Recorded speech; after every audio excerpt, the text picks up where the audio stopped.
Halo Sinemania, ketemu lagi dengan aku di channel Saturday Story Club. Review kali ini aku mau mereview film Korea yang disutradari oleh Jang Jung-hwan. Film ini tuh banyak banget mendapatkan penghargaan, salah satunya Cinemasia Film Festival, 90th Kofra Film Award, penghargaan AACTA ke-8 dalam kategori Best Asian Film.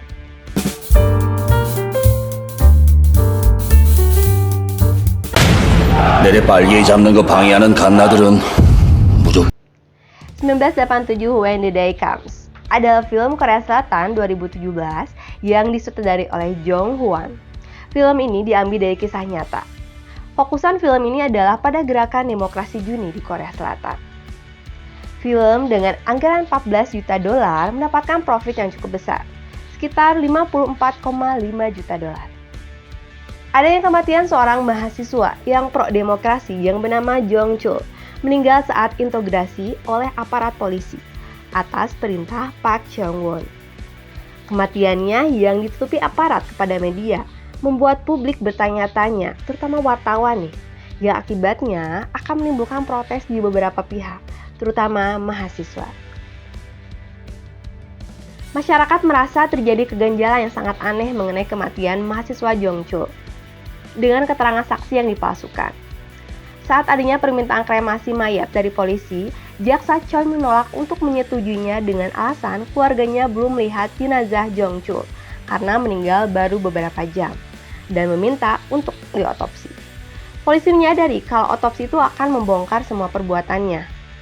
Walaupun didesak oleh atasannya, tetapi jaksa Choi bersikeras menentang semua itu sehingga dia dipecat. Walaupun dia dipecat, jaksa Choi memberikan bukti-buktinya kepada wartawan Yeong Sang-sam yang ingin menghancurkan Park Cheong-won. Kebenaran yang mulai terungkap membuat aksi protes terhadap pemerintah, terutama mahasiswa. 1987 When the Day Comes.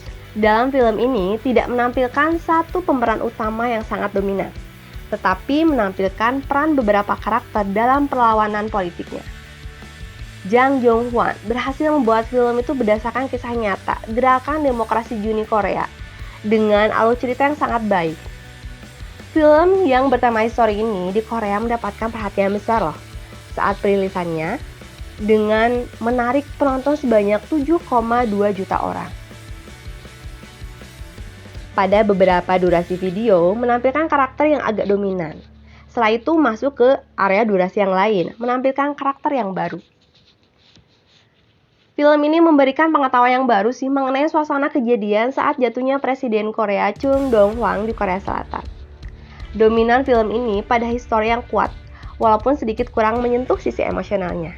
Tapi film itu sangat bagus kok untuk ditonton, apalagi sinemania yang suka sama genre histori, karena banyak sekali ulasan positif dan nilai rating yang baik untuk IMDb ataupun Rotten.